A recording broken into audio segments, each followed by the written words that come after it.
మీ ఊరికి వచ్చినాం ఎందుకు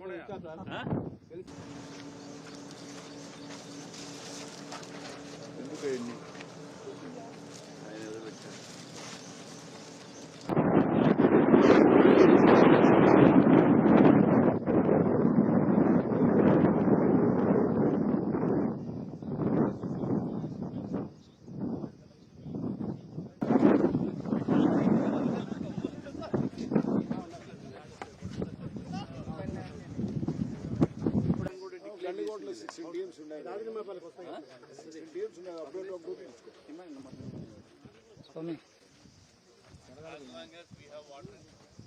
గడ్డికోట అండ్ మైలవరం ఒక 2 నెలలు వస్తాయన్న 2 నెలలు వస్తాయి 2 నెలలు వస్తాయి బాబు ఎంతలో అవుతుంటాయి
బాబు నువ్వు పైనకి రాదా ముందు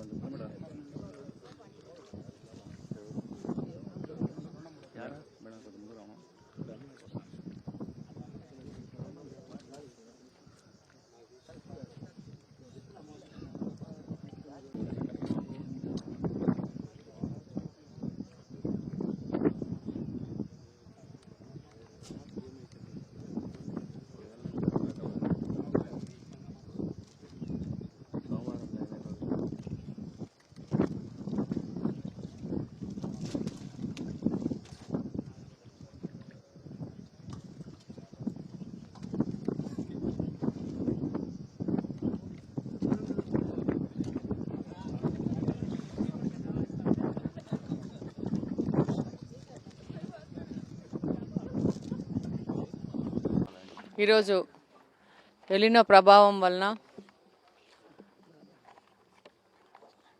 వర్షాలు తక్కువగా పడడం వలన నీళ్ళ సమస్య ఏర్పడింది. తాగడానికి కడప కార్పొరేషన్లో తాగునీటి కోసము అధికారులు జిఎన్ఎస్ఎస్ వాటర్ రిసోర్స్ డిపార్ట్మెంట్ని ప్రత్యామ్నాయ మార్గాల కోసము రిక్వెస్ట్ చేయడం జరిగింది.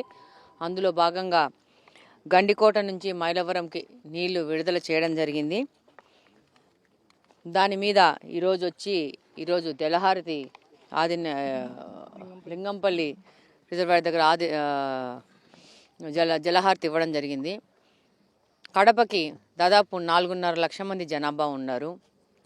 ఎప్పుడో 60-70 సంవత్సరాల క్రితము ఏర్పాటు చేసిన నీటి సదుపాయాలతోనే ఇంతవరకు కడప కార్పొరేషన్ అనేది నడుస్తూ ఉంది. ఇప్పుడు కూటమి ప్రభుత్వం అధికారంలోకి వచ్చినాక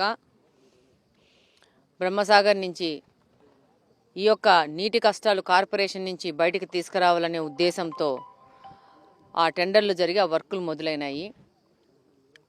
ఈరోజు 4.5 లక్షకి దాదాపు 57 MLDలు నీళ్ళు అవసరం ఉంటే 50 MLD నీళ్ళే లభ్యత ఉంది.